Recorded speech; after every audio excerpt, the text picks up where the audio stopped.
Ako, ako nga pala si Melindy Rueda nagmula sa BED 3A. Ito pala ang aking output number 2. Para sa akin, kailangan natin tanggalin ang tradisyon ng pagdisiplina ng mga matatanda o mga magulang sa mga anak nila. Una, sa tahanan. Dapat kapag nakakagawa ng isang mali ang mga bata, ay hindi natin sila agad pinapalo, hindi din natin sila kinukulong o kung ano pa mga physical na pwedeng gawin sa kanila. Dapat ang gagawin natin sa kanila ay kausapin sila ng tahimtim na hindi pasigaw at tanungin kung bakit nila nagawa yon. Pangalawa naman sa school.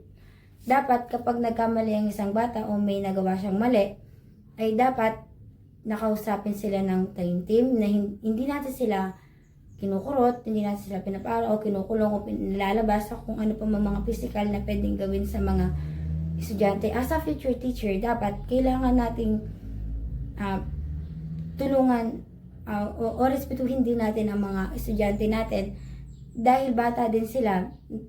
Kailangan din nilang malaman kung ano yung mali nila. Hindi dapat natin sila pinipisikal o kung ano pa yung dapat gawin sa kanila. Dapat